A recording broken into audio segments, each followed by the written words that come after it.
রাসূলুল্লাহ সাল্লাল্লাহু আলাইহি সাল্লাম বলেছেন, সকালে যদি 100 বার পরে 100টা নেকি দেওয়া হয়, 100টা গুনাহ মাফ করে দেওয়া হয়। কোনো বর্ণনায় আছে 100টা মর্যাদা বাড়িয়ে দেওয়া হয়। আবার কোনো বর্ণনায় আছে 10টা গোলাম আজাদ করার সওয়াব পায়।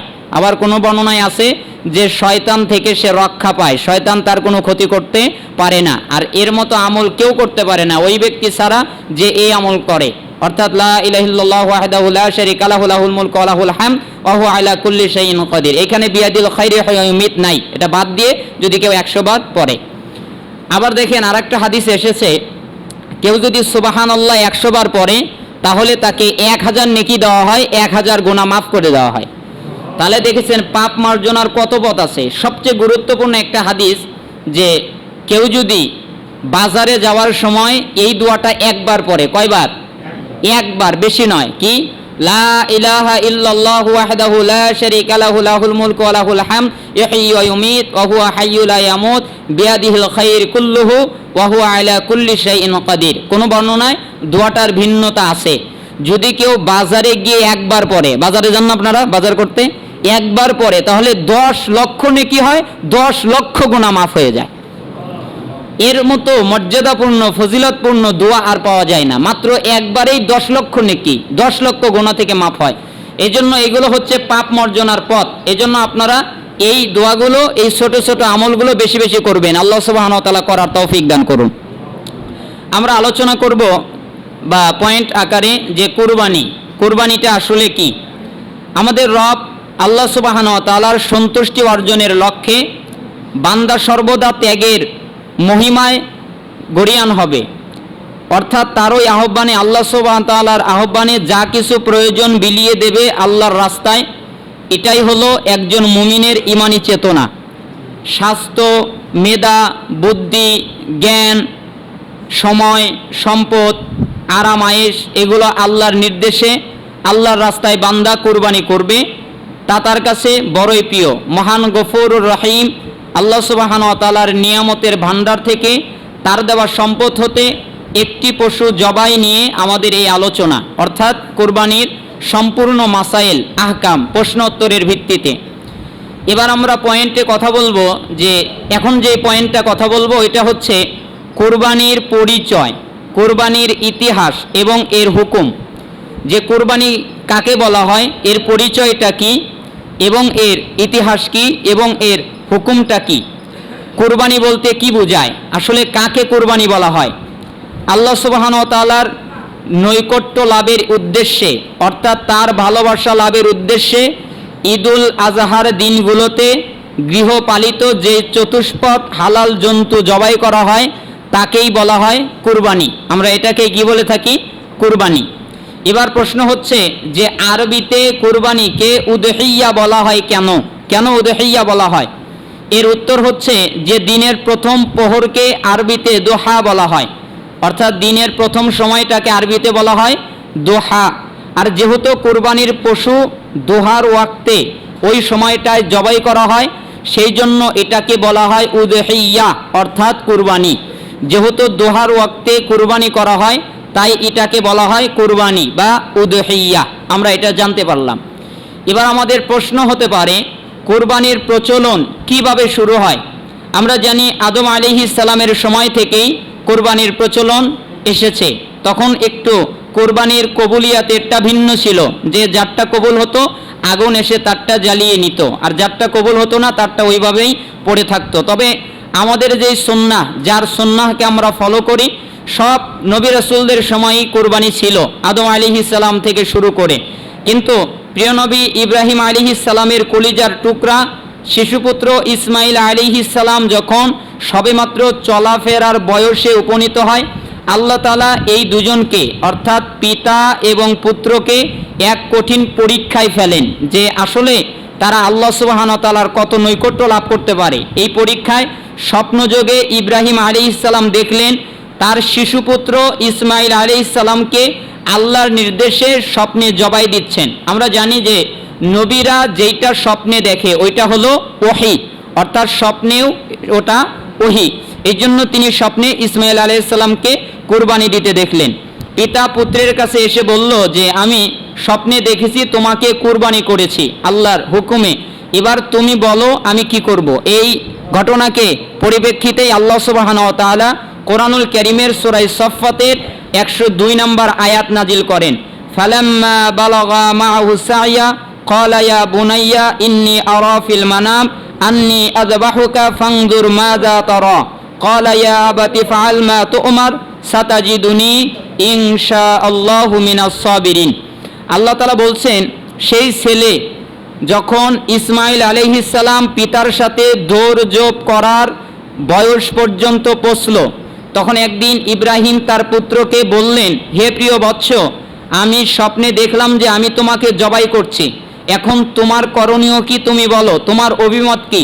তখন ছেলে বললেন, আব্বাজান, আমাকে আপনার স্বপ্নে আল্লাহর পক্ষ থেকে আপনাকে যেই হুকুম দেওয়া হয়েছে, আপনার স্বপ্নে আমাকে যা দেখেছেন আপনি তাই করুন, তা বাস্তবায়ন করুন, ইনশাআল্লাহ আপনি আমাকে সবরকারীদের অন্তর্ভুক্ত পাবেন। দেখেছেন কেমন বাবা, স্বপ্নে দেখলেন যে কুরবানি করছেন ছেলেকে, আর ছেলের কাছে যখন প্রশ্ন করলেন আমি এটা দেখেছি, তো তোমার কি করণীয়? তখন ছেলে তো বলতে পারতেন যে আমাকে জবে করবেন, এটা কেমন হয়, কিন্তু ছেলে তো সাধারণ মানুষ নয়, তিনিও আল্লাহর নবী পয়গম্বর। এই জন্য তিনি বললেন যে হে আমার পিতা, আপনি আমাকে স্বপ্নে যা দেখেছেন, তার মানে আপনি কুরবানি করতে দেখেছেন, অতএব আমাকে বাস্তবে আপনি কুরবানি করেন, আপনি আমাকে ধৈর্যশীলদের সাথে পাবেন, যারা ধৈর্য ধারণ করেছে, সবর ধরেছে, তাদের অন্তর্ভুক্ত পাবেন। এই কাহিনী থেকেই আমরা, এই আয়াত থেকেই আমরা কুরবানির গুরুত্ব বুঝতে পারি। সন্তান শুয়ে পড়ল আর পিতা গলায় ছুরি চালিয়ে দিলেন। নবীর পুত্র নবী এ দোয়া পুত্রের অভূতপূর্ব আনুগত্য দেখে পরম করুণাময় আল্লাহ সুবহানাহু ওয়া তাআলা ইসমাইল আলাইহিস সালামের বদলে একটি দুম্বা জবাই করে দিলেন, বেঁচে গেলেন। ইসমাইল আলাইহিস সালাম ইমানের অগ্নি পরীক্ষায় পাশ করে গেলেন, পিতা পুত্র দুজনেই। এই ঘটনা অবিস্মরণীয় এক ইতিহাস হয়ে রইল কিয়ামত পর্যন্ত। এরই আলোকে আমাদের কুরবানি। তবে তাদের কুরবানির সাথে আমাদের পার্থক্য হলো এতটুকু, ইব্রাহিম পয়গম্বর ছুরি চালিয়েছিলেন নিজ সন্তানের গলায়, আর আমরা ছুরি চালাই পশুর গলায়। এই হলো আমাদের কুরবানির একটা সংক্ষিপ্ত ইতিহাস। এবার প্রশ্ন হলো কুরবানির হুকুমটা কি?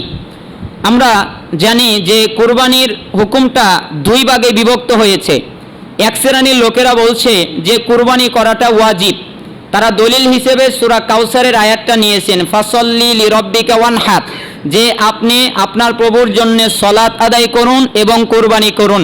এবং আরেকটা হাদিস, রাসূলুল্লাহ সাল্লাল্লাহু আলাইহি ওয়াসাল্লাম বলেছেন যে যেই ব্যক্তি সামর্থ্য থাকার পরেও কুরবানি করে নাই, সে যেন আমাদের ঈদগাহে মুসল্লায় না আসে। এই দুইটা বর্ণনা, আরও অনেক বর্ণনা আছে। এইগুলোর পরিপ্রেক্ষিতে ইমাম আবু হানিফা সহ একদল বিশেষজ্ঞ আলেম বলছেন যে কুরবানি দেওয়াটা ওয়াজিব। যেহেতু কুরবানির দিন ঈদুল আজহার সালাত আদায় যেমন ওয়াজিব, তেমনি কুরবানি দেওয়াটাও ওয়াজিব। এক শ্রেণীর আলেম এই মত অবলম্বন করেছেন। আবার আরেক শ্রেণীর আলেমরা বলছেন যে না, কুরবানি দেওয়াটা হচ্ছে সুন্নাতে মুআক্কাদা। তারা বলছেন যেহেতু আবু বকর সিদ্দিক রাদিয়াল্লাহু আনহু, ওমর ইবনুল খাত্তাব রাদিয়াল্লাহু আনহু সামর্থ্য থাকার পরেও তারা কুরবানি দেন নাই, ছেড়ে দিয়েছেন, তাতে বোঝা যায় যে কুরবানি দেওয়া সুন্নাতে মুআক্কাদা। যদি কেউ না আদায় করে তাহলে সে মারাত্মক গুনার অন্তর্ভুক্ত হবে না। তবে জমহুর বিদ্বান এই দিকেই মত দিয়েছেন। তবে আমি যেইটা কোরআন সুন্নাহ গবেষণা করে বেশি প্রসিদ্ধ আমার কাছে মনে হয়, সেটা মনে হয় যে কোরবানি দেওয়াটা ওয়াজিব। এটাই ইমাম আবু হানিফা রাহিমাহুল্লাহ গ্রহণ করেছেন। তবে এই দুই দলকেই আমরা সমর্থন করি, প্রশংসা করি, কারণ দুজনের পক্ষেই যথেষ্ট দলিল আছে। যারা ওয়াজিব বলেছেন তাদেরও দলিল আছে, যারা সুন্নাতে মুআক্কাদা বলেছেন তাদেরও দলিল আছে, এখানে ইখতিলাফ করার দরকার নেই। এবার আসি কুরবানির ফজিলত। আমরা যারা কুরবানি করব আমাদের জন্য কি ফজিলত থাকতে পারে? কুরবানির অনেক ফজিলত আছে। এক নম্বর হচ্ছে তাকওয়া অর্জন করা, কারণ আল্লাহ সুবহানাহু ওয়া তাআলা বলছেন লা ইয়ানালুল্লাহু লুহুমুহা ওয়ালা দিমাউহা ওয়ালাকি ইয়ানালুহুত তাকওয়া মিনকুম, যে কুরবানির পশুর গোশত রক্ত আল্লাহর কাছে পৌঁছায় না। অর্থাৎ তোমরা যেই পশুটা কুরবানি করেছো, এই রক্তটা আল্লাহর কাছে যায় না, এর গোশতটা আল্লাহর কাছে চায় না। কোথায় থাকে? রক্তটা মাটিতেই থাকে, আর গোশতটা তোমরা খেয়ে ফেলো। আল্লাহর কাছে যা যায় তা হচ্ছে তোমাদের তাকওয়া। সূরা হজের 37 নম্বর আয়াতে আল্লাহ তাআলা এই কথা বলেছেন। অর্থাৎ আল্লাহ সুবহানাহু ওয়া তাআলা তোমাদের অন্তর দেখেন, তোমাদের কলিজা দেখেন, তোমাদের তাকওয়া দেখেন। কারণ রাসূলুল্লাহ সাল্লাল্লাহু আলাইহি সাল্লাম বলেছেন, ইন্নাল্লাহা লা ইয়ানজুরু ইলা সুওয়ারিকুম ওয়া আমওয়ালিকুম ওয়ালাকিন ইয়ানজুরু ইলা কুলুবিকুম ওয়া আমালিকুম, যেটা মিশকাতের 5314 নম্বর হাদিস। রাসূল সাল্লাল্লাহু আলাইহি সাল্লাম বলেছেন যে তোমাদের কুরবানি দিতে চায় তাহলে এই পশুকে বিক্রয় করে আরেকটা পশু দিয়ে বেশি দাম দিয়ে কুরবানি করতে পারবে। তবে দলিল প্রমাণের আলোকে, সালাফদের বক্তব্যের আলোকে এবং সালাফি মানহাজের আলোকে এই দলিলটাই বেশি প্রসিদ্ধ। যদি কেউ কুরবানি দিতে চায় বা দামি পশু দিতে চায় তাহলে জায়েজ আছে, অর্থাৎ কম দামিটা বিক্রি করে আরও দামি পশু দিয়ে কুরবানি দিতে পারবে। এরপরে আসি চামড়ার আরেকটি প্রশ্ন হচ্ছে, কুরবানির চামড়ার মূল্য ঈদগাহে নির্মাণ কাজে ব্যয় করা যাবে কিনা, কেউ ব্যয় করে ফেললে তার কোনো শাস্তি আছে কিনা। অর্থাৎ কুরবানি করেছে, কুরবানির যেই পশুর চামড়াটা আছে ওই চামড়াটা ঈদগাহের কাজের জন্য অনেক হতে পারে, কেউ হয়তো মসজিদে কাজের জন্য ব্যয় করে দিল, কেউ মাদ্রাসার কাজের জন্য ব্যয় করে দিল। তো এই ক্ষেত্রে এটার বৈধতা কতটুকু? রাসূল সাল্লাল্লাহু আলাইহি ওয়াসাল্লাম কুরবানির চামড়া সাদাকা করার নির্দেশ দিয়েছেন, সুতরাং এর বাইরে তা দান করা বৈধ হবে না। সূরা তওবা দেখতে পারেন 60 নম্বর আয়াতে, সহিহ বুখারীর 1717 নম্বর হাদিসে, মুসলিমের 1317 নম্বর হাদিসে, মিশকাতের 2638 নম্বর হাদিসে এর প্রমাণ পাওয়া যায়। ঈদগাহ নির্মাণ সাদাকা বন্টনের খাতসমূহের অন্তর্ভুক্ত নয়, অর্থাৎ ঈদগাহ যে নির্মাণ করবে এটা সাদাকা বন্টনের খাতসমূহের ভিতরে পড়ে না, যেটা সূরা তওবা 60 নম্বর আয়াতে এসেছে। সুতরাং এই কাজ সাদাকার অর্থ ব্যয় করা যাবে না, ঈদগাহের জন্যে এই সাদাকার অর্থ ব্যয় করা যাবে না, এমনকি কুরবানির চামড়ার অর্থটাও ব্যয় করা যাবে না। ভুলবশত যদি কেউ ব্যয় করে ফেললে আল্লাহর নিকটে ক্ষমা প্রার্থনা করতে হবে এবং সম্ভব হলে সমপরিমাণ অর্থ সাদাকার কোনো খাতে ব্যয় করবে, কেননা রাসূল সাল্লাল্লাহু আলাইহি সাল্লাম বলেছেন, সাদাকা পাপ মিটিয়ে দেয় যেভাবে পানি আগুনকে নিভিয়ে দেয়। অর্থাৎ ঈদগাহের জন্যে কুরবানির চামড়ার টাকা বিক্রি করে ওই টাকা দিয়ে ঈদগাহ নির্মাণ করতে পারবে না, মসজিদে দিতে পারবে না, মাদ্রাসায় দিতে পারবে না। হ্যাঁ, যদি মাদ্রাসায় দরিদ্র গরিব ছাত্র থাকে, যেমন একটা ছাত্র খুব ফকির বা দরিদ্র, তাহলে ওই ছাত্রকে দিতে পারবে, শিক্ষককে দিতে পারবে না, যে শিক্ষকের কাছে দিয়ে আসলো যে আপনি গরিবদের জন্য ব্যয় করিয়েন না। যেই ছাত্রটা গরিব তাকে নির্দিষ্ট করে দেবে, অথবা শিক্ষককে বলবে ওই গরিব ছাত্রদেরকে সরাসরি দিয়ে দিয়েন, একসাথে মিক্সার করা যাবে না, কারণ এটা হারাম হবে। এরপরে মৃত বাবা মায়ের বদলে তার সন্তান হজ করতে পারবে কি না। মৃত বাবা মায়ের বদলে সন্তান হজ করতে পারবে। যদি বাবা মা ওসিয়ত করে যায় তাহলে হজ করবে, আর যদি ওসিয়ত করে না যায় তাহলেও সে হজ আদায় করে দেবে, কারণ রাসূলুল্লাহ সাল্লাল্লাহু আলাইহি ওয়াসাল্লাম এই অনুমতি দিয়েছেন যে সে আগে আপনি আপনার হজটা করে নেবেন, তারপরে আপনার বাবা মায়ের হজ আপনি করে নেবেন। আল্লাহু আলাম, ইনশাল্লাহ সঠিক হয়ে যাবে। ঈদের সালাতের পর খুতবার পূর্বে কুরবানি করা যাবে কিনা, অনেকে এরকম প্রশ্ন, এটা আসলে আমাদের দেশে সচরাচর এরকম হয় না। তবে ঈদের সালাতের পর খুতবার আগে, এখানে হয়তো বোঝানো হয়েছে যে ঈদের সালাতের শেষ হয়ে গেল, তারপরে অনেকেই তো যায়, আমি তো বিভিন্ন জায়গায় আলহামদুলিল্লাহ খুতবা দেই, তো দেখি যে অনেক মানুষ সালাত শেষ করার পরে তারা খুতবা না শুনেই বাড়িতে চলে যায়, হয়তো গিয়েই তারা অনেকেই কুরবানি করা শুরু করে দেয়, অথবা কেউ করে না পরে করে। তো অনেকেই খুতবা না শুনেই যায়, তাহলে খুতবার আগেই কুরবানি করা জায়েজ আছে কিনা। বারা বিন আযিব রাদিয়াল্লাহু আনহু থেকে বর্ণিত হয়েছে, রাসূলুল্লাহ সাল্লাল্লাহু আলাইহি ওয়াসাল্লাম বলেন, ঈদুল আজহার দিন আমরা প্রথমে সালাত দিয়ে শুরু করি, অতঃপর ফিরে আসি এবং কুরবানি করি। এখন যে ব্যক্তি এটা করলো সে আমাদের সুন্নাতের অনুসরণ করলো, আর যেই ব্যক্তি তার পূর্বে করলো সে তার নিজের পরিবারের জন্য মাত্র গোশত পাঠালো, এতে কুরবানির কোনো অংশই তার জন্য নাই। সহিহ বুখারীর 965 নম্বর হাদিস এটা, এবং মুসলিমের 1961 নম্বর হাদিসে এসেছে, এবং মিশকাতের 1435 নম্বর হাদিসে এসেছে। এখানে সলাত বলতে খুতবা সহ সলাতকে বোঝানো হয়েছে, অর্থাৎ ইবনে কুদামা রাহিমাহুল্লাহ উনি বলেন যে সলাত এবং খুতবা সম্পন্ন হওয়ার পরই কুরবানি করা হালাল হবে, এর আগে কুরবানি করা হালাল হবে না। এছাড়া রাসূল সাল্লাল্লাহু আলাইহি ওয়াসাল্লাম এবং সাহাবায়ে কেরাম কেউ খুতবার পূর্বে কুরবানি করেছেন মর্মে কোনো প্রমাণ পাওয়া যায় না। অতএব এইরূপ কাজ করা সম্পূর্ণ শরীয়ত বিরোধী কাজ হবে। এখনে তার কর্তব্য হচ্ছে সে আগে সালাত আদায় করবে, তারপরে খুতবা শুনবে, অতঃপর সে কুরবানি করবে। এবার আরেকটা প্রশ্ন এখানে আসতে পারে, যেই দেশে বা এমন একটা এলাকা যেখানে লোক বসতি জনবসতি অনেক কম, সেখানে জামাত করার জন্য তো অনেক লোকের প্রয়োজন আছে, ওই পরিমাণ পুরুষ লোক পাওয়া যায় না বা ওই পরিমাণ লোক নাই, 2-3 জন হয়তো এক এলাকায় আছে, তাহলে তারা তো ঈদের সলাৎ জামাতের সাথে পড়তে পারছে না, তাদের তো খুতবারও ব্যবস্থা হচ্ছে না, তাহলে তারা কি করবে? তাদের জন্য সঠিক হচ্ছে যে সলাৎ আদায় করতে এবং খুতবা দিতে যতটুকু সময় লাগে ততটুকু সময় অতিবাহিত হওয়ার পরে সে কুরবানি করবে। আরও সময় আছে, কারণ কোরবানি করা যায় কোরবানির দিন 10 জিলহজ, 11, 12, 13, 4 দিন কোরবানির দিন। বাকি আল্লাহু আলাম, আল্লাহ তাআলা ভালো জানেন। এরপরে আরেকটি প্রশ্ন হচ্ছে যে পাগল পাঠা ছাগল দ্বারা কোরবানি দেওয়া যাবে কি? অর্থাৎ ছাগলটা পাঠা, এই পাঠা দ্বারা কোরবানি দেওয়াটা বৈধ কিনা? সঠিক উত্তর হচ্ছে পাঠা ছাগল কোরবানি দেওয়া যায়, তবে খাসি ছাগল কোরবানি দেওয়া উত্তম, কারণ রাসূল সাল্লাল্লাহু আলাইহি সাল্লাম খাসি কোরবানি করেছিলেন। জাবির ইবনে আব্দুল্লাহ রাদিয়াল্লাহু আনহু বলেন, রাসূলুল্লাহ সাল্লাল্লাহু আলাইহি ওয়াসাল্লামের নিকট 2টি মোটা তাজা সাদা কালো শিংওয়ালা খাসি ছাগল নিয়ে আসা হলো।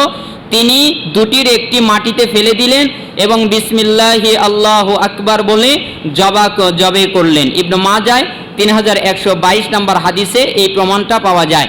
তার মানে বোঝা গেল যে খাসি দিয়ে কুরবানি করাটা সবচেয়ে উত্তম, তবে পাঠা দিয়ে কুরবানি করা জায়েজ রয়েছে, বৈধতা রয়েছে। কোরবানির পশু কেনার পরে একজন কোরবানির পশু ক্রয় করল, অতঃপর কোরবানির পশুর কোনো ত্রুটি দেখা দিল, এখন করণীয় কি? উত্তর হচ্ছে কোরবানির পশু কেনার পরে যদি ত্রুটিটা স্পষ্ট হয়, যেমন স্পষ্ট অন্ধ, যেমন স্পষ্ট পঙ্গু, যেমন স্পষ্ট তার কোনো শরীর নাই বা তার শরীরে স্পষ্ট শক্তি নাই, বোঝা যাচ্ছে যে একদম দুর্বল, স্পষ্ট অসুস্থ, যদি এরকম বোঝা যায় তাহলে সে ওইটাকে পরিবর্তন করে আর একটা পশু ক্রয় করে কোরবানি করবে যার সামর্থ্য রয়েছে। আর এটা দিয়ে যদি কোরবানি করা হয় স্পষ্ট অন্ধ, স্পষ্ট রোগী, স্পষ্ট খোরা, স্পষ্ট অসুস্থ বোঝা যায়, তাহলে ওই পশু দিয়ে কোরবানি করা জায়েজ হবে না, বৈধ হবে না। তবে যদি স্বাভাবিক অসুস্থতা থাকে, স্বাভাবিক ত্রুটি থাকে, তাহলে তা দিয়ে কোরবানি করাটা মাকরুহ, আদায় হয়ে যাবে, কিন্তু সওয়াব নেকি কম হবে। তবে সঠিক হচ্ছে যে কোরবানির পশুতে যদি স্পষ্ট রোগ দেখা যায় তাহলে সেটাকে পরিবর্তন করে আর একটা ভালো পশু দিয়ে কোরবানি করবে। বাকি আল্লাহু আলাম, আল্লাহ সুবহানাহু ওয়া তাআলা ভালো জানেন। কোরবানি একাধিক করা বৈধ আছে কিনা? কোরবানির একটির বেশি করা জায়েজ আছে কিনা? অর্থাৎ দেখা যায় যে একজন 3টা কোরবানি করলো, একজনে 5টা কোরবানি করলো, একজনে আরও কম বেশি কোরবানি করলো, এইটা বৈধ আছে কিনা? উত্তর হচ্ছে সামর্থ্য থাকলে একাধিক কোরবানি করায় কোনো বাধা নেই। রাসূল সাল্লাল্লাহু আলাইহি ওয়াসাল্লাম নিজ পরিবার এবং উম্মতের পক্ষ হতে 2টি খাসি কোরবানি করেছেন। মর্মে বুখারীতে 5565 নম্বরে একটি হাদিস এসেছে, যা মিশকাতে 1453 নম্বরে হাদিস পাওয়া যায়। এছাড়া বিদায় হজের দিন তিনি 100টি উট কোরবানি করেছিলেন, যেটি ইবনে মাজাহ 3076 নম্বর হাদিসে পাওয়া যায়। তবে নিজ এবং পরিবারের পক্ষ হতে একটি ছাগল কোরবানি যদি করে তাহলে তা যথেষ্ট হয়ে যাবে। তাবি বিদ্যান আতা বিন ইয়াসার রাহিমাহুল্লাহ উনি বলেন, আমি আবু আইয়ুব আল আনসারী রাদিয়াল্লাহু আনহুকে রাসূলুল্লাহ সাল্লাল্লাহু আলাইহি সাল্লামের যুগে কুরবানি কেমন ছিল সে বিষয়ে জিজ্ঞেস করলে তিনি বললেন, সে সময় একজন লোক একটি ছাগল দ্বারা নিজের এবং নিজের পরিবারের পক্ষ হতে কুরবানি দিতেন, অতঃপর তা খেতেন ও অন্যকে খাওয়াতেন, অতঃপর লোকেরা তাতে বড়াই করত, তারপর সেটাই আছে যেমনটা তুমি দেখছো। এরপরে ধনাঢ্য সাহাবী আবু সারিয়া রাদিয়াল্লাহু আনহু বলেন, সুন্নাত জানার পর আমি পরিবারের পক্ষ হতে একটি বা দুটি কুরবানি দিতাম, লোকেরাও পরিবার পিছু একটি বা দুটি করে বকরি কুরবানি দিত, অথচ এখন প্রতিবেশীরা আমাদের বখিল বলছে। এই হাদিসগুলো বা প্রমাণাদির আলোকে বোঝা যায় যে একটি অথবা দুটি কোরবানি দেওয়া উত্তম। তবে যদি কেউ আরও বেশি করে, একাধিক করে, তাহলে তা বৈধ রয়েছে এবং তা জায়েজ রয়েছে। এরপরে হাদিসে মোটা তাজা সুন্দর পশু কোরবানি করতে বলা হয়েছে। এক্ষণে ঔষধ প্রয়োগের মাধ্যমে পশুকে যদি মোটা তাজা করা হয় তাহলে শরিয়াতে কোনো বাধা আছে কিনা? অর্থাৎ যেহেতু বলা হয়েছে যে তোমরা সুন্দর সুস্থ পশু কোরবানি করো, তাহলে এখন যদি আমি ওষুধ দিয়ে, ইনজেকশন দিয়ে, কোনো মেডিসিন ব্যবহার করে ওইটাকে আরো মোটা করি অথবা ওইটাকে আরো তাজা করি, তাহলে এতে কোনো সমস্যা হবে কিনা?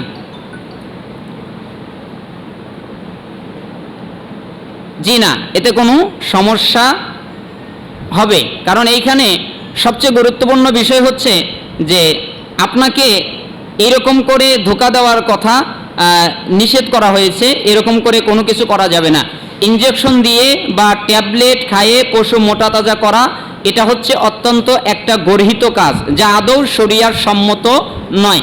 কেননা এর মাধ্যমে ক্রেতার সাথে প্রতারণা করাই লক্ষ্য থাকে। যেমন আপনি যদি বিক্রি করেন তাহলে মোটা তাজা করে ক্রেতাকে আপনি ধোঁকা দেবেন। রাসূলুল্লাহ সাল্লাল্লাহু আলাইহি সাল্লাম বলেছেন, যে ব্যক্তি ধোঁকা দেয় সে আমাদের দলভুক্ত নয়। প্রতারণা করা এবং ধোঁকা দেওয়ার কারণে তাকে জাহান্নামে নিক্ষেপ করা হবে, যা সহিহ ইবনে হিব্বান 567 নম্বর হাদিসে এসেছে। উপরোক্ত এই হাদিসের মাধ্যমে আমরা জানতে পারলাম যে যারা ধোঁকা দেয় তাদেরকে জাহান্নামে নিক্ষেপ করা হবে। এর মাধ্যমে আমরা এইসব ব্যবহারের পশুর গোস্ত বিষাক্ত হয়ে যায় বা মানবদেহের জন্য চরম ক্ষতিকর। এতে মানুষের লিভার, কিডনি, ক্যান্সার, হৃদরোগ, নানাবিধ জটিল রোগ হয়। যেরকমভাবে পশুর ক্ষেত্রেও ওই রকম হয় যে তোমরা ক্ষতি করো না এবং ক্ষতিগ্রস্ত করো না। ইবনে মাজাহ 2341 নম্বর হাদিস। তাহলে এর মাধ্যমে আমরা বুঝতে পারলাম যে গরু মোটা তাজা করার জন্যে বা যেহেতু মোটা তাজা পশু কোরবানি দিতে বলা হয়েছে, তাহলে একটু মোটা তাজা করলাম, এইরকম পদ্ধতি ইসলামে জায়েজ নয়, শরিয়ার সম্মত নয়। আল্লাহ সুবহানাহু ওয়া তাআলা আমাদেরকে এ থেকে বিরত থাকার তৌফিক দান করুন। পশুর পেটে বাচ্চা থাকা অবস্থায় ওই পশু কোরবানি করা যাবে কি না?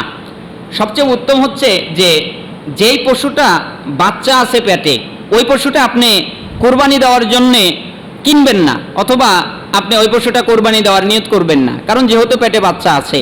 কিন্তু যদি কেউ করে ফেলে অথবা কিনে ফেলে তাহলে এটা কি হবে? পেটে বাচ্চা থাকা অবস্থায় পশু কোরবানি করায় শরিয়াতে কোনো বাধা নাই, এটা জায়েজ। এছাড়া উক্ত পশুর গোস্ত খাওয়া যাবে, এমনকি রুচি হলে পেটের বাচ্চাও খেতে পারবে। আবু সাঈদ খুদরি রাদিয়াল্লাহু আনহু বলেন, আমি বললাম, হে আল্লাহর রাসূল সাল্লাল্লাহু আলাইহি সাল্লাম, আমরা উটনি, গাবি, ছাগি জবে করি এবং কখনো কখনো আমরা তার পেটে বাচ্চা পাই, আমরা ওই বাচ্চা ফেলে দিব না খাবো? তখন রাসূল সাল্লাল্লাহু আলাইহি সাল্লাম বললেন, তোমাদের রুচি হলে খাবে, যদি তোমাদের ভালো লাগে তাহলে তোমরা খাবে, কারণ বাচ্চার মাকে জব করা বাচ্চাকে জব করার শামিল। যদি বাচ্চার মাকে জবা করা হয় তাহলে বাচ্চাকে জব করা হয়ে যায়। তবে যদি বাচ্চাটা জীবিত বের হয় তাহলে তাকে আবার জব করে নেবেন। আবু দাউদে 2828 নম্বর হাদিস দ্বারা আমরা প্রমাণ পেলাম যে এটা বৈধ রয়েছে। পশুর পেটে যদি বাচ্চা থাকে ওই অবস্থায় যদি কুরবানি করে তাহলে তা জায়েজ। এরপরে যে বাচ্চাটা বের হয় ওটাকেও কুরবানি দিয়ে খাবে, বৈধতা রয়েছে। আর কারো যদি রুচি না হয় তাহলে তার ক্ষেত্রে ভিন্নতা রয়েছে, সে নাও খেতে পারে, বৈধতা রয়েছে। আমাদের সমাজে অনেকটি পরিবার আছে, যেমন মনে করেন যে কোনো একটা সংজ্ঞা, যেমন মনে করেন 300 জন লোক একটা সমাজে বাস করে। আমরা কোরবানির গোস্ত এক জায়গায় জমা করে ওই 300টা ভাগ করে যেই পরিবারে যত লোক আছে ওই পারে ততটা ভাগ তাদেরকে দেই, এভাবে গোস্ত বন্টন করা জায়েজ কিনা? অর্থাৎ দেখা যায় যে অনেক সমাজ আছে সমাজতান্ত্রিক এরকম ব্যবস্থা করে, যেমন ওই সমাজে যতগুলো লোক আছে সবাই একটা মসজিদে গোস্ত জমা করে। আপনাদের এলাকায় হয় কিনা? বিভিন্ন জায়গায় দেখা যায় যে তারা সবাই গোস্তগুলো নিয়ে মসজিদে জমা করে। এরপরে জমা করার পরে ওইখান থেকে ভাগ ভাগ করে তারা যারা দরিদ্র তাদের কাছে পৌঁছিয়ে দেয়, এমনটা জায়েজ আছে কিনা? এইরূপ কোনো বিধান শরিয়াতে নাই, এরকম বৈধতা শরিয়াত দেওয়া হয় নাই। কারণ আল্লাহ সুবহানাহু ওয়া তাআলা বলছেন, তোমরা নিজেরা খাও, যারা চায় না তাদেরকে খাওয়াও এবং যারা নিজেদের প্রয়োজন পেশ করে তাদেরকে খাওয়াও। সূরা হাজের 36 নম্বর আয়াতে আল্লাহ সুবহানাহু ওয়া তাআলা বলেছেন। অতএব কুরবানি দাতাগণ স্ব কুরবানির গোশত 1/3 এক স্থানে জমা করে মহল্লায় যারা কুরবানি করতে পারেনি তাদের তালিকা করে সুশৃঙ্খলভাবে তাদের মধ্যে বিতরণ করবেন এবং প্রয়োজনে তাদের বাড়িতে পৌঁছে দেবেন। বাকি 1/3 ফকির মিসকিনদের মধ্যে বিতরণ করবেন। অর্থাৎ যিনি কুরবানি করবেন দায়িত্বটা তার, তিনি নিজের জন্য যতটুকু ভাগ করে রেখেছেন তার নিজের জন্য রেখে দেবেন। আর আত্মীয় স্বজনের জন্য যা, এটা তার নিজের দায়িত্ব, সে আত্মীয় স্বজনের কাছে পৌঁছিয়ে দেবেন। আর যেই ব্যক্তি নিজে কোরবানি করেছেন তার আরেকটা দায়িত্ব, যারা গরিব মিসকিন তাদের কাছে পৌঁছিয়ে দেবেন। যদি তারা আপনার বাড়িতে আসে তাহলে তাদেরকে দিয়ে দিবেন, অথবা তারা যদি না আসে তাহলে তাদের বাড়িতে পৌঁছিয়ে দেবেন। কিন্তু এইরকম বৈধতা নাই যে এক জায়গায় জমা করে তারপরে ভাগ বন্টন করে ওই জায়গায় থেকে আপনারা দিয়ে দেবেন, এরকম বৈধতা শরীয়ত দেয় নাই। অনেকে ইখতিলাফ করেছে, আল্লাহু আ'লাম। কুরবানির দিন সালাতের পূর্বে না খেয়ে থাকা এবং কুরবানির পর কলিজা দ্বারা ইফতার করাটা কি সুন্নাত? উত্তর হচ্ছে, কুরবানি দাতার জন্য ঈদের দিন কুরবানির গোশত খাওয়ার পূর্ব পর্যন্ত না খেয়ে থাকা সুন্নাত। অর্থাৎ ঈদুল আজহায় এটাই সুন্নাত। আর ঈদুল ফিতরের দিন আগে সে খাবে, হালকা কিছু খেয়ে তারপরে সে যাবে। কিন্তু ঈদুল আজহার দিন হচ্ছে সে না খেয়ে যাবে, অর্থাৎ সে ঘুম থেকে উঠবে কিন্তু কিছু খাবে না, সে না খেয়ে মসজিদে যাবে, সালাত আদায় করবে, খুতবা শ্রবণ করবে, অতঃপর বাসায় আসবে, তারপরে সে ওই যেই পশু কোরবানি করবে তার কলিজা দিয়ে সে খাবে, এটা হচ্ছে সুন্নাত। এবার প্রশ্ন হলো, কলিজা তো একটা হয়, তাহলে কি সবাই কেমনে খাবে? জি না, আপনি গোশত খাবেন, আপনি ওই কোরবানির গোশত দিয়ে আপনার ইফতার করবেন, বা ওই গোশত দিয়ে আপনার ওইটুকু সিয়াম যতটুকু বিরত থেকেছিলেন তা ভঙ্গ করবেন। এটা হচ্ছে সুন্না পদ্ধতি। ইবনে মাজাহ 1756, তিরমিজি 542 রয়েছে। এবং রাসূল সাল্লাল্লাহু আলাইহি সাল্লাম কুরবানির গোশত খেতেন আর আগে না খেয়ে থাকতেন। আহমদের 23034 নম্বর হাদিস এবং বাইহাকির বর্ণনা এসেছে, নির্দিষ্টভাবে কলিজার কথা এসেছে। তবে এই হাদিসটাকে কেউ কেউ যঈফ বলেছেন। অতএব কুরবানির গোশত দিয়েই ইফতার করাটা সুন্নাত। আগে আপনি না খেয়ে যাবেন, ঈদুল আজহার দিন আপনি আসবেন, কুরবানি করবেন, অতঃপর তার গোশত দিয়ে আপনি ইফতার করবেন। এটা হচ্ছে সুন্নাহ পদ্ধতি। আল্লাহ সুবহানাহু ওয়া তাআলা আমাদেরকে এই সুন্নাহ আমল করার, পালন করার তৌফিক দান করুন। 7 ভাগে কুরবানি দেওয়া জায়েজ আছে কিনা, বৈধ আছে কিনা, এই বিষয়টা খুব ইখতিলাফপূর্ণ একটা মাসালা। মক্কায় যে নিয়মে কুরবানি দেওয়া হয় একই নিয়মে স্বগৃহে অবস্থানকালেও কুরবানি দেওয়া যাবে। অর্থাৎ মক্কায় যেমন একটি গরুতে 7 জন শরিক হতে পারে, তেমনি বাড়িতে বসে কুরবানি দিলেও 7 ব্যক্তি বা পরিবার শরিক হতে পারবে। ইবনে আব্বাস রাদিয়াল্লাহু আনহু বলেন, আমরা এক সফরে ছিলাম, অতঃপর কুরবানি এলো, সুতরাং আমরা গাভীতে 7 জন এবং উটে 10 জন শরিক হলাম। এবার আপনি যদি বলেন যে এই হাদিসটা তো সফরের সাথে খাস, তাহলে এটা শুধু সফরের ক্ষেত্রেই বৈধতা রয়েছে, এরপরে আর বৈধতা নাই, তাহলে ইসলামের অনেক বিষয় বাদ হয়ে যাবে। কারণ সফরের ক্ষেত্রে অনেক ইসলামের গুরুত্বপূর্ণ বিষয় হয়েছে এবং অনেক গুরুত্বপূর্ণ বিষয় নির্দেশ দেওয়া হয়েছে, কিন্তু মুকিম অবস্থায় তার প্রমাণ পাওয়া যায় না। কিন্তু সেটাও কিন্তু মুকিম অবস্থায় করার বৈধতা রয়েছে। এই জন্য সবচেয়ে অনেকেই মনে করতে পারেন যে এই হাদিস থেকে তো মনে করতে পারেন যে ভাগাভাগির ব্যাপারটা তো কেবল সফরের সাথে, কিন্তু ওই হাদিসে তো ঘটনা বর্ণনা করা হয়েছে, কোনো শর্ত তো বর্ণনা করা হয়নি। তাছাড়া ইবনে আব্বাসের ওই ঘটনা কোনো আম সফরের ছিল না, বরং তা ছিল হজ সফরের, অর্থাৎ মক্কায় কোরবানির। যেহেতু ইবনে আব্বাস মহানবী সাল্লাল্লাহু আলাইহি সাল্লামের সাথে কোরবানি সফরে ছিলেন কেবল বিদায় হজে, ইতিপূর্বে তিনি নিজ পিতার সঙ্গে মক্কা বিজয় পর্যন্ত বসবাস করেছেন। অতঃপর তিনি কোনো যুদ্ধেও নবী সাল্লাল্লাহু আলাইহি সাল্লামের সঙ্গে বের হননি, কারণ তিনি সাবালক ছিলেন না। ফাতোয়া ইবনে তাইমিয়া এই ব্যাপারটা এসেছে। সুতরাং ওই হাদিসে সফরের কোনো কথা সাধারণ সফর মুসাফিরের কথা নয়, ওই হাদিসে বর্ণিত হয়েছে হজ সফরে কুরবানির বিধান, আর ওই বিধানই গৃহবাসীর জন্য হবে। ইবনে হাজম রাহিমাহুল্লাহ উনি বলেছেন যে লাইস সফরে কুরবানিতে ভাগাভাগি বৈধ বলেছেন, অথচ এই নির্দিষ্টকরণের কোনো অর্থ হয় না, অর্থাৎ স্বগৃহে অবস্থান করলেও কুরবানিতে ভাগাভাগি করতে পারবে, জায়েজ রয়েছে। এবার প্রশ্ন হলো উত্তম কোনটা? আপনি যদি আমার কাছে জিজ্ঞাসা করেন উত্তম কোনটা, তাহলে উত্তম হচ্ছে একা দেওয়া। কারণ রাসূলুল্লাহ সাল্লাল্লাহু আলাইহি সাল্লাম নিজের পক্ষ থেকে একটা পশু কুরবানি করেছিলেন, ছাগল, খাসি, তাহলে আপনি নিজের পক্ষ থেকে একটা কোরবানি করবেন, এটা হচ্ছে সবচেয়ে উত্তম। তবে জায়েজ রয়েছে, 7 জন ভাগে কোরবানি দেওয়া জায়েজ রয়েছে, এটাই সালাফদের অভিমত। সমস্ত সালাফ আমাদের দেশে কয়েকজন আলেম ছাড়া, আমি নাম বলবো না, কয়েকজন ছাড়া পৃথিবীর সমস্ত আলেম, এমনকি সাহাবিদের পরে, তাবিদের পরে, তাবিদের পরে, ইমাম আবু হানিফা, ইমাম শাফি, ইমাম মালিক, ইমাম আহমদ ইবনে হাম্বল, অতঃপর যত বিদ্বান রয়েছে, ইবনু তাইমিয়া, শাইখুল ইসলাম ইবনু তাইমিয়া, বিন বাজ, শাইখ উসাইমিন, আলবানী রহিমুল্লাহ, কেউ দ্বিমত করেন নাই। সবাই বলেছেন যে 7 ভাগে দেওয়া যাবে।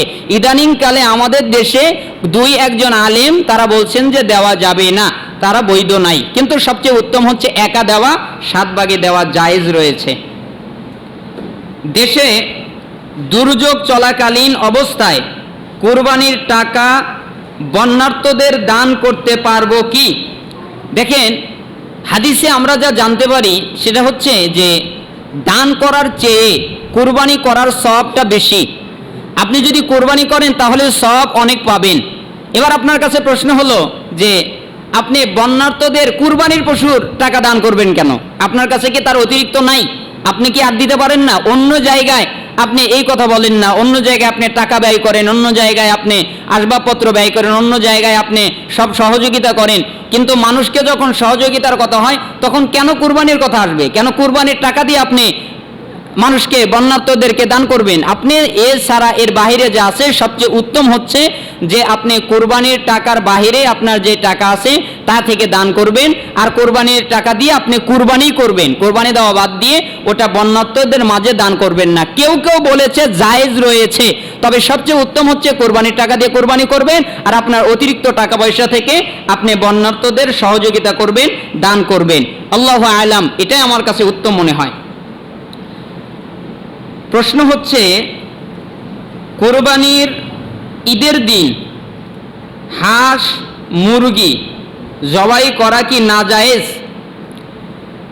কোরবানির দিন এবং কোরবানির যে 4 দিন, ওই 4 দিন এবং তার আগে জিলহজের চাঁদ যখন উঠবে তখন থেকে নিয়ে কোরবানির দিনের আগ পর্যন্ত এবং কোরবানির দিন পশু পাখি যেগুলো খাওয়া যায়, যেগুলো হালাল প্রাণী, এইগুলো জবে করা জায়েজ রয়েছে। আর যারা বলছে যে জবে করা যাবে না, তারা কুসংস্কারের ভিতরে রয়েছে। জবে করা যাবে না, এটা হচ্ছে একটা কুসংস্কার। এই কুসংস্কারের ভিতর থেকে আমাদেরকে বের হয়ে আসতে হবে। আপনি হাঁস মুরগি বকরি যেই কোনো হালাল প্রাণী আপনি জব করতে পারবেন। জিলহজের চাঁদ উঠলেও আপনি জব করতে পারবেন এবং কোরবানির দিনও আপনি জব করতে পারবেন। যেই দিন কোরবানির ওই দিনে জব করতে পারবেন, সলাত আদায়ের আগেও করতে পারবেন, পরেও করতে পারবেন, এবং এর পরবর্তী 3 দিন 11, 12, 13 জিলহজ আপনি জবে করতে পারবেন। কোনো সমস্যা ইসলামে নাই। যদি বলে সমস্যা আছে তাহলে সমস্যা। কি সমস্যা? যদি বলে কোরবানি করা যাবে না তাহলে সমস্যা, যদি বলে যে এটা জবে করা যাবে না হাঁস মুরগি তাহলে সমস্যা, তাহলে গুনাহ হবে, কুসংস্কারের গুনাহ হবে। সবচেয়ে উত্তম হচ্ছে কোরবানি দিন যেই কোনো প্রাণী জবে করা যাবে।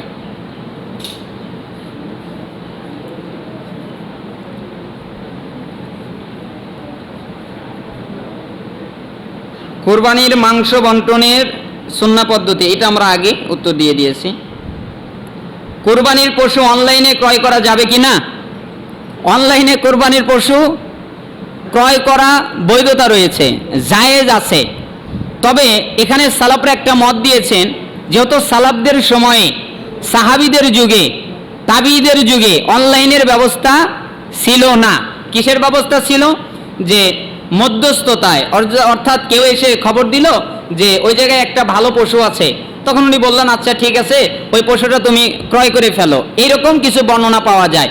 এইখান থেকে কিয়াস করা যায় যে অনলাইনে যদি ক্রয় করে তাহলে মাঝখানে একটা মিডিয়া হলো, তাহলে এটা ক্রয় করা যায়। এরকম ফতোয়া অনেক সালাফ দিয়েছেন। তবে সবচেয়ে উত্তম হচ্ছে আপনি দেখে পশুটাকে দেখবেন, তার সৌন্দর্য কেমন, তার হৃষ্টপুষ্ট কিনা, তার কোনো খুঁত আছে কিনা, এটা আপনি নিজের চোখে দেখে তারপরে কিনবেন। এটা হচ্ছে উত্তম পদ্ধতি। উত্তম পদ্ধতি রেখে আপনি জায়েজ পদ্ধতিতে কেন যাবেন?